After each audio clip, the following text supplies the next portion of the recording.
Welcome to the future bright coaching classes. मैं कौशल किशोर द्विवेदी। हम पहले आपसे वादा कर चुके थे कि जैसे ही हम टेंस पूरे कर लेंगे हम आपको बहुत सारे सेंटेंस से आपका परिचय कराएंगे और देखेंगे, उनकी मिस्टेक्स को पकड़ेंगे।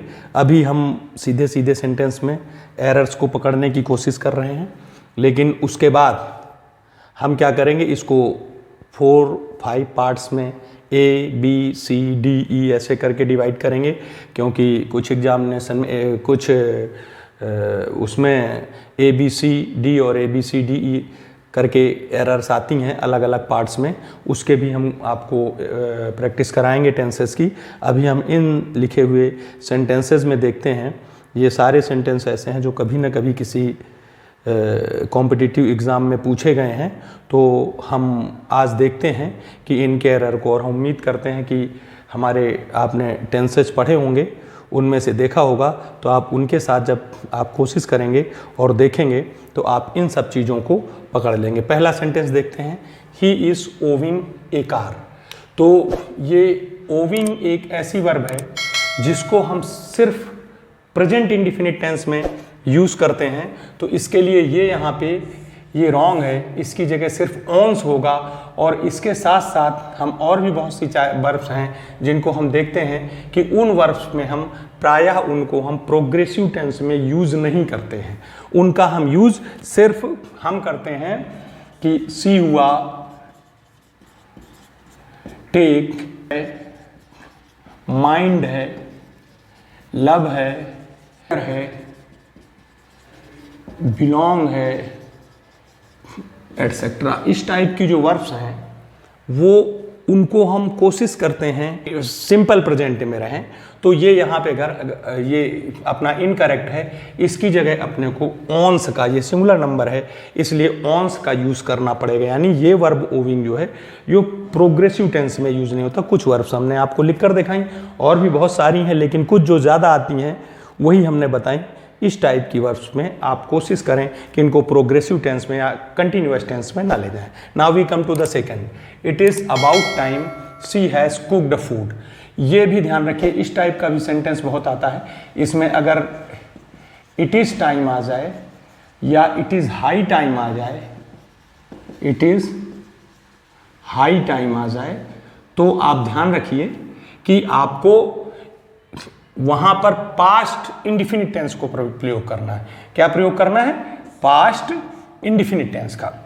प्रायः अगर इट इज़ अबाउट टाइम लिखा हुआ, इट इज़ टाइम लिखा हुआ, इट इज़ हाई टाइम है, तो सिर्फ आपको क्या यूज़ करना है?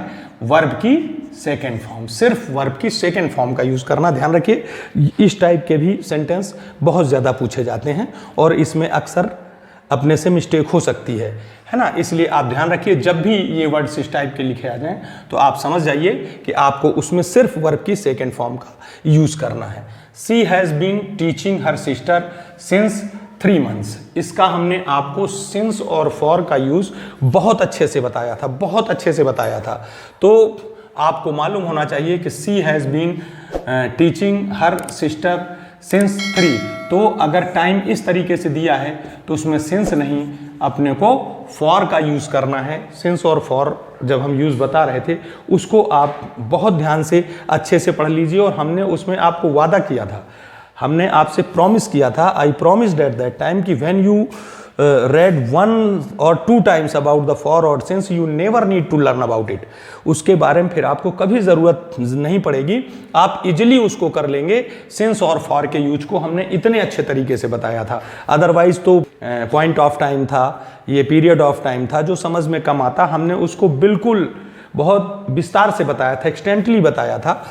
10 मिनट या 12 मिनट में बताया था। आप उसको 2-3 बार पढ़िए और आप देखना इस टाइप के एरर ये भी बहुत ज़्यादा पूछी जाती है। फिर है all the leaves of the tree will dry before rainfall.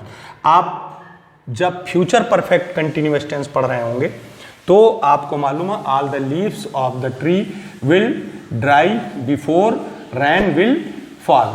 अब इसमें ये हो सकता है कि आप देखिए ये बिफोर ये जुड़ा हुआ है, तो विल फॉल आप इसको यहाँ पे दोनों जगह विल का यूज़ नहीं कर सकते हैं, इसलिए आप या तो इट रेन्स कर दीजिए यहाँ या विल को हटा दीजिए, है ना।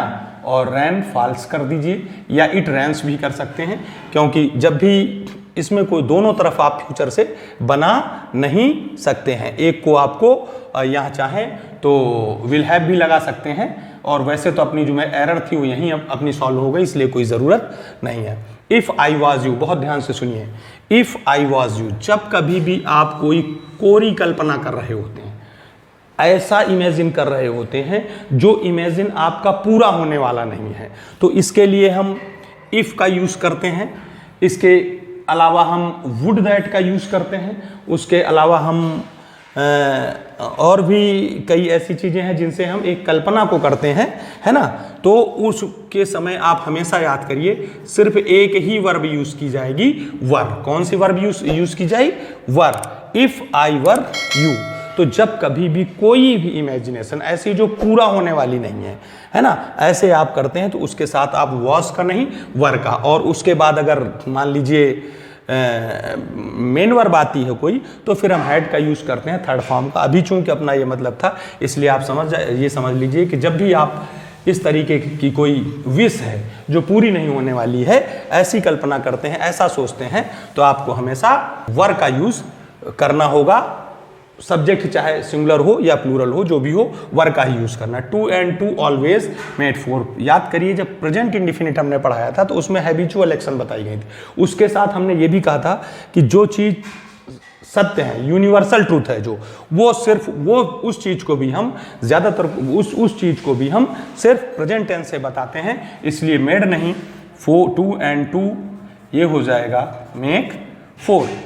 He has left for Delhi last Sunday, बहुत इंपॉर्टेंट है, बहुत बार है देखा जाता है, और इस तरीके से एरर पकड़ने में काफ़ी दिक्कत आ सकती है। इसलिए आप ध्यान रखें इस चीज़ को बहुत अच्छे से। You remember is very well that कि जब कभी भी पास्ट का कोई भी टाइम दिया हो, पास्ट का टाइम दिया जाता है, तो आप इस चीज़ को समझ लें कि कुछ नहीं, सिर्फ वो सिंपल पास्ट से बनता है, और सिंपल पास्ट में सिर्फ वर्ब की सेकेंड फॉर्म यूज़ की जाती है। और यहाँ पे आप देख रहे हैं कि टाइम दिया हुआ है लास्ट संडे, इसलिए ये प्रेजेंट परफेक्ट से हम इसको नहीं बना सकते हैं। वी कांट मेक इस present perfect tense, we use here past indefinite tense. Okay, he is living in this city for 3 months। For 3 months आपको टाइम दिया हुआ है, और ये फॉर और सिंस आपसे परफेक्ट या परफेक्ट कंटिन्यूअस टेंस में, इसलिए आप यहाँ हैज़ बीन या हैड बीन जो भी चाहें, हैज़ बीन ठीक है, आप लगाकर इसको बना सकते हैं। लास्ट मंथ ही हैज़ मेट मी हियर। अब ये लास्ट मंथ तो फिर पास्ट का समय दिया हुआ है, इसलिए फिर हैज़ की कोई ज़रूरत नहीं, वर्ब की सेकेंड फॉर्म से आपको करना है। What he knows about him, it's important question, और इसको आप देखिए ध्यान से। इसमें क्या करना, वाट, और हम हर बार जब टेंस पढ़ा रहे थे तो हमने ये कहा था, जब भी आप ध्यान रखिए किसी भी WH वर्ड का यूज़ करेंगे तो उसके बाद उसकी हेल्पिंग वर्ब आएगी। हाँ, प्रेजेंट इंडिफिनिट टेंस और पास्ट इंडिफिनिट टेंस में हु के साथ आप ऐसा नहीं कर सकते हैं, लेकिन बाकी जितनी है उसमें आप ध्यान दीजिए कि आप यहाँ देखिए इसमें एरर क्या है कि ये वाट ही नोज, वाट के बाद अपने को हेल्पिंग वर्ब का यूज़ करना था, और वो हेल्पिंग वर्ब होना क्या थी, वाट डज ही, और इसका एस हटाना था नो, बाकी अबाउट हिम, ये इसका इस टाइप से सही होगा। तो ये हमने आपको कुछ सेंटेंसेस लिए, क्योंकि मकसद ये रहता है कि छोटे से थोड़े से समय में आपको ज़्यादा कुछ देने की कोशिश की जाए, ज़्यादा से ज़्यादा एरर को फाइंड आउट करने में आप सफल रहें, आप थोड़े से टाइम में सीख जाएं उसको। तो हमने कोशिश की जल्दी, इसलिए हमने ये सेंटेंस और आपको सारे टेंसेस के अकॉर्डिंग लगभग कोशिश की थी कि ये 10-20 सेंटेंस हम आपको बताएंगे, जिससे आप आसानी के साथ इसको समझ जाएं और आसानी के साथ इसको कर लें। इस एग्ज़ाम से में अलग अलग कॉम्पिटिटिव एग्ज़ाम में जिस टाइप के सेंटेंस पूछे जाते हैं ज़्यादा, उनको लाते हैं। न्यू सीरीज़ में हम नए पेपर्स जो पिछली बार पूछे गए होंगे उनके सॉल्यूशन को भी हम आपके सामने रखेंगे, चूँकि उसमें होता है कि जब कोई पेपर को लेते हैं तो उसमें सारे तरीके के दिए होते हैं और हम उसमें कोशिश करते हैं कि हम उनको सिर्फ वो सॉर्ट करें जो जिससे रिलेटेड अपना चैप्टर चल रहा होता है, जिस चीज़ को हम पढ़ा रहे होते हैं। तो अभी तो हमारा ये था कि अभी हम चैप्टर जो पढ़ा रहे थे उसमें मेन ये था कि हम टेंस की बात कर रहे थे, इसलिए हम सिर्फ टेंस से रिलेटेड बात करते हैं। अब से ज़्यादा बनाइए, देखिए प्रैक्टिस जितनी ज़्यादा करेंगे आप उतना ज़्यादा सीख सकते हैं। Thank you for watching.